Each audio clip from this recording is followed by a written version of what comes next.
Hello, I'm Dr. Tony Fiore. Managing Expectations, a powerful happiness tool. When people graduate from our anger management classes, we ask them which of the 8 tools of anger control help them the most. Often graduates tell us that it was anger control tool number 6, adjust expectations, that was of most help to them. But managing expectations helps in more life areas than just anger. It also is a very useful tool for happiness, to fight depression, and generally to have a more balanced life. But what is an expectation? An expectation is a mental prediction of what will happen in the future when we don't know for sure. If what does actually happen matches or exceeds our expectation of it, we experience positive emotions such as satisfaction, joy, surprise, or gratification. If, on the other hand, what occurs is different from what we expected, or is less than what we expected, we experience negative emotions such as disappointment, anger, or frustration.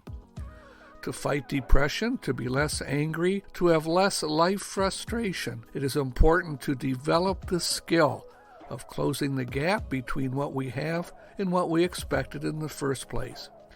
This is not easy because it is a real challenge to decide what is reasonable to expect of ourselves, our loved ones, our employees, our friends, or our marriage partners. To complicate matters, we live in a culture that often encourages unrealistic expectations of our marriages, our sex lives, our financial success, our body beauty, our children, and our rights to unlimited material things. Given our culture and our attitudes, how can we not be disappointed when we actually look our age, when we only have a normal sex frequency of once or twice a week, when we can only afford one family car instead of that second SUV, when our children are good citizens but only average in achievement, and when we, quote, only earn $80,000 a year at age 28? Shouldn't we aim high, Dr. Fiore? People often ask. Well, it's not that we shouldn't aim high. Achievement and success often follow dreams. But as we are looking toward the sky, we also need to remember to keep our feet on the ground. Lowering, or at least having different expectations, gives us emotional room to be surprised, delighted, and awed by good things that occur that we didn't demand or depend on for our happiness. With this attitude, good things are like a bonus of life rather than a condition for happiness.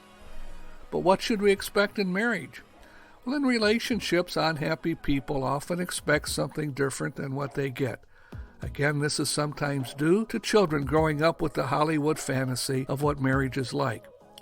Later, these same children expect, for instance, that their marriage partner's purpose in life is to satisfy all their needs, that making a marriage succeed shouldn't be hard work, and that you should be able to, quote, be yourself and still have your partner love you, even though you are a very poor marriage partner.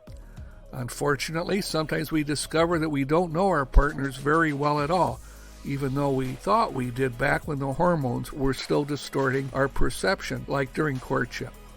Some psychologists maintain that many of us don't marry a real person. Rather, we marry a concept or an expectation of what we want them to be. Marital trouble then strikes when reality sets in. So what are some ways to adjust your expectations for more happiness? To examine your expectations and adjust them, it often helps to talk to trusted friends or older people that you respect and look up to.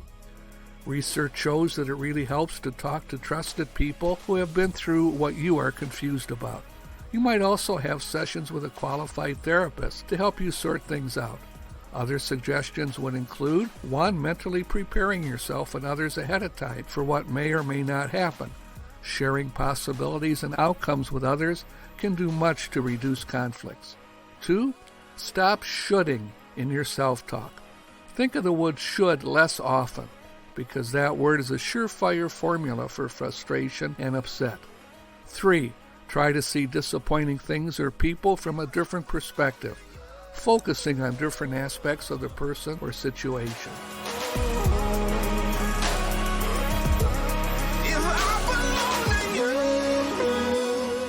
For more tips on how to improve your relationship, visit my website, at FioreCouplesCounseling.com or call me at 714-745-1393 to schedule a telehealth consultation.